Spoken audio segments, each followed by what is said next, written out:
এখানে ভোটে হেরেও বিজেপি মনে করছে আমিই এমএলএ। এখানে এমন আস্ফালন করে বেড়াচ্ছে।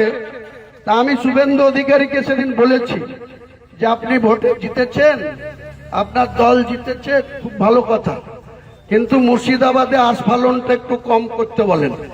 আমি যেদিন ময়দানে মুসলমানদের নিয়ে নেমে যাব না, সেদিন এমন সাটা ভাঙা মাছ শুরু করব যে আপনাদের পতাকা বহন করার লোক থাকবে না। কেস ওরকম কেস আমাদের বহুবার জেল খাটা আছে।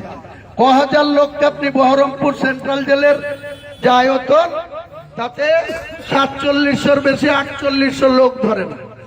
লাখ লাখ লোককে রাস্তায় নিয়ে নামাবো আর সাটা ভাঙা মাছ দেবো আর জেলে যাব। কদিন জেলে রাখতে পারেন, কত খাওয়াতে পারেন? সময় এসেছে এই ধরনের লোককে সবক শেখানোর। আপনাকে আমি পরিষ্কার বলছি, মমতা ব্যানার্জি মুখ্যমন্ত্রী নন।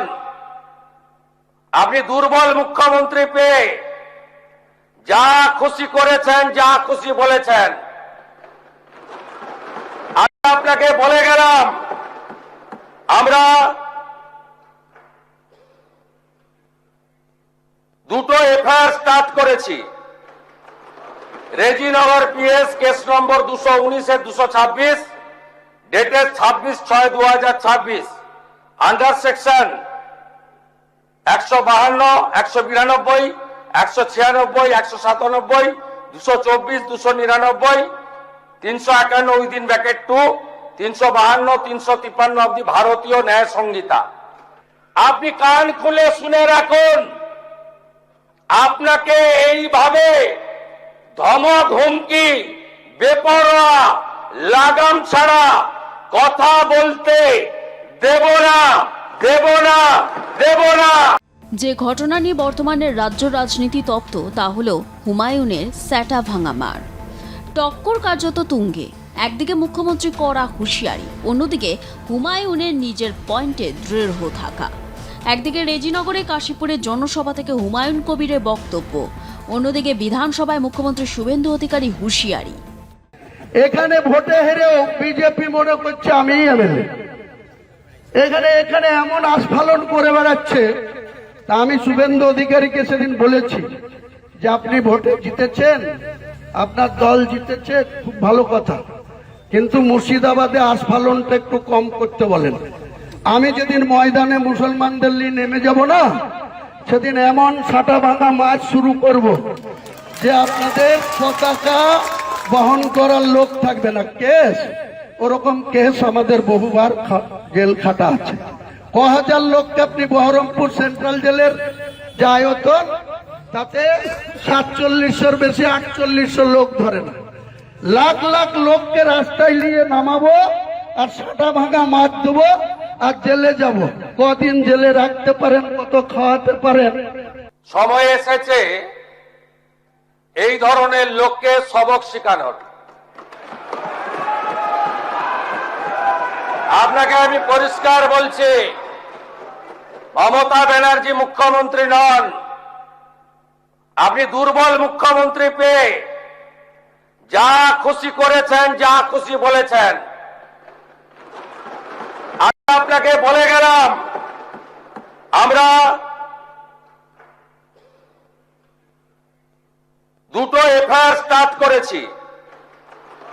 Rejinagar PS case number 219/226, dated 26/6/2026, under section 152, 192, 196, 197, 224, 299, 351 within bracket 2, 352, 353 of the ভারতীয় ন্যায় সংহিতা। আপনি কান খুলে শুনে রাখুন, আপনাকে এইভাবে ধমক হুমকি, বেপরোয়া, লাগাম ছাড়া কথা বলতে দেব না, দেব না, দেব না। কিরে, তোর বেশ র্যাশ হয়েছে দেখছি।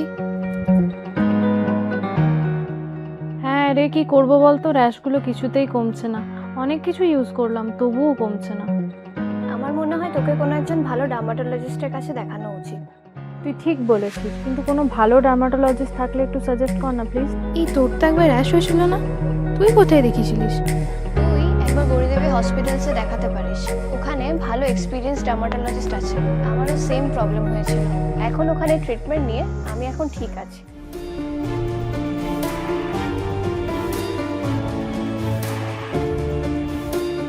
গৌরী দেবী হসপিটাল, রাজবাঁধ, দুর্গাপুর।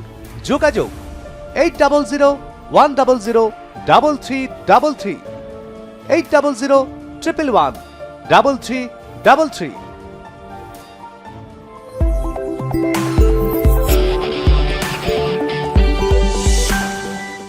মুখ্যমন্ত্রী হুঁশিয়ারির পর গ্রেফতার করা হয়েছিল রেজিনগরে কাশীপুরের জনসভার 3 আয়োজককে।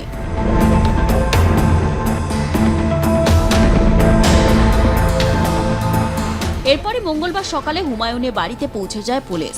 2টি মামলায় হাজিরার জন্য নোটিশ দেয়া হয়, যদিও এরপরেও তিনি কোনোভাবেই নথি স্বীকার করতে বাধ্য নন।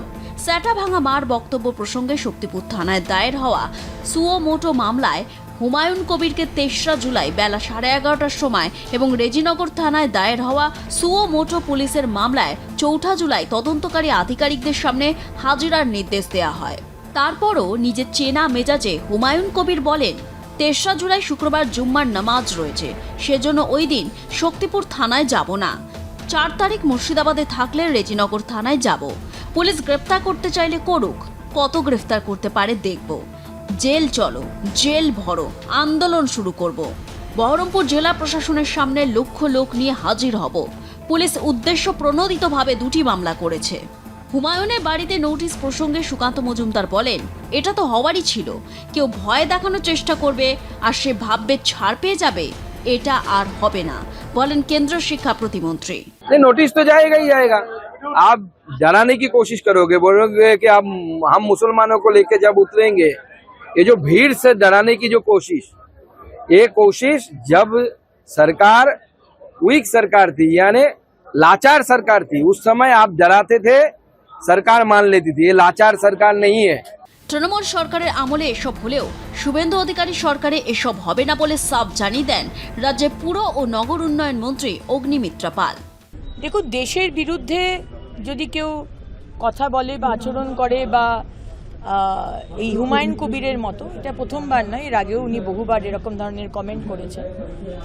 মানুষকে ইনস্টিগেট করা, উস্কানিমূলক কথাবার্তা বলা, কমিউনাল কথাবার্তা বলা এবং তাতে রাজনৈতিক নিজের ফায়দা তোলা, এই ধরনের শুধু হুমায়ুন কবির নয়, এরকম তৃণমূলে আপনি অনেক পাবেন।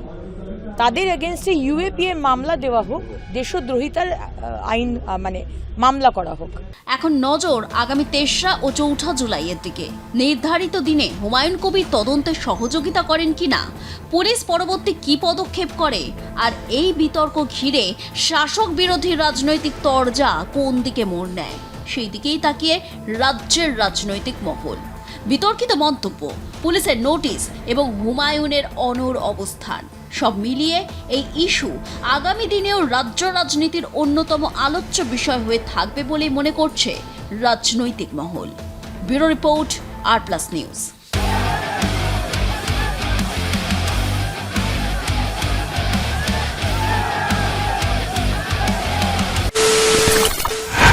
খবরের নামে প্রতিদিন সন্ধে আপনার ড্রয়িং রুমে কি শুধুই চিৎকার চেঁচামেচি খেয়ে আসে? বিতর্কের নামে চলে গালাগালি আর কাদা ছোড়াছুড়ি। এবার সময় পরিবর্তনের, কারণ আমরা কান ফাটানো চিৎকারে বিশ্বাস করি না। আমরা বিশ্বাস করি খবরের সত্যতায়। আমরা কোনো পক্ষের হয়ে গলা ফাটাই না, আমরা সাধারণ মানুষের হয়ে প্রশ্ন তুলি। চিৎকার নয়, শুধু খবর হবে যেখানে বিতর্ক আছে কিন্তু কুৎসিত ঝগড়া নেই।